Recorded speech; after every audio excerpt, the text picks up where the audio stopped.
নবী রাসূল এসেছেন দুনিয়ার মানুষকে হেদায়েতের পথে ডাকার জন্য, আল্লাহর পথে আহ্বান করার জন্য। কারণ নবী রাসূলগণ হচ্ছেন সত্যবাদী, সত্য নবী। এরা নিঃসন্দেহে নিষ্পাপ এবং এরা হচ্ছে জান্নাতি। কিন্তু এই পথভ্রষ্ট জাহান্নামী মানুষদেরকে আল্লাহর পথে ডেকে জান্নাতে নিয়ে যাওয়ার জন্য নবী রাসূলদেরকে আল্লাহ তাআলা পাঠিয়েছেন যুগ যুগ ধরে। আমাদের নবী এসেছেন পথ বলা, পথভ্রষ্ট মানুষগুলোকে হেদায়েতের পথে ডাকার জন্য, হেদায়েতের পথে আসার জন্য। অনেকে মানত, সত্যকে গ্রহণ করত, সত্য নবীকে, সত্য রাসূলকে, সত্য কিতাবকে গ্রহণ করত, মানত। কিন্তু অনেকে মানত না। যারা মানত না এর মধ্যে একটা সম্প্রদায় হচ্ছে ইহুদি। এরা প্রশ্ন করলো, হে রাসূল, হে মুহাম্মদ, তুমি যদি সত্য নবী হও, সত্য রাসূল হও, তাহলে আমাদের নবী মূসা যেরকমভাবে আল্লাহর কাছ থেকে কিতাব পেয়েছেন, তাওরাত কিতাব, এরকমভাবে তুমি একটি কিতাব আনো আল্লাহর পক্ষ থেকে, যেই কিতাব দেখে আমরা তোমাকে সত্য নবী, সত্য রাসূল বলে মানতে পারি, গ্রহণ করতে পারি। তো আল্লাহ তাআলা আমাদের নবী মুহাম্মদ রাসূলুল্লাহ সাল্লাল্লাহু আলাইহি ওয়াসাল্লামকে কোরআন দিয়েছেন, আসমানি কিতাব হিসেবে কোরআন দিয়েছেন, যে কোরআন দিয়ে মানুষকে ডাকবে, মানুষকে আহ্বান করবে।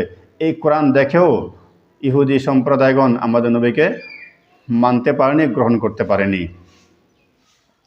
আর ইহুদিরা একটি অবাধ্য জাতি, একটি জঘন্য জাতি।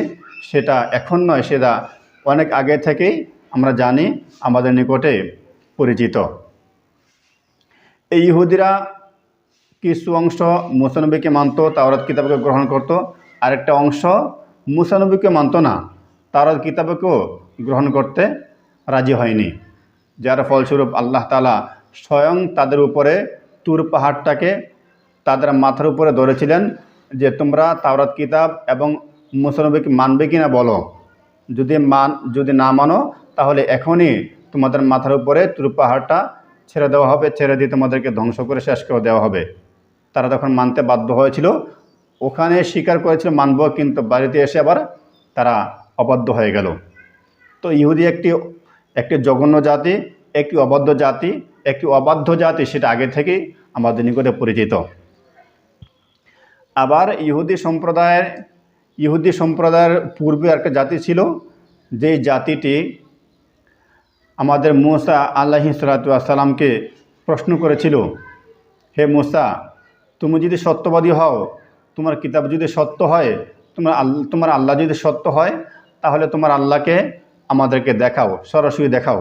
তোমার আল্লাহকে সরাসরি দেখে আমরা কথা বলে আমরা তোমার আল্লাহকে মানব, তোমার আল্লাহকে গ্রহণ করব, তোমাকে মানব, তোমাকে গ্রহণ করব, তোমার কিতাবকে মানব, তুমি সত্যবাদী, এটা আমরা গ্রহণ করব।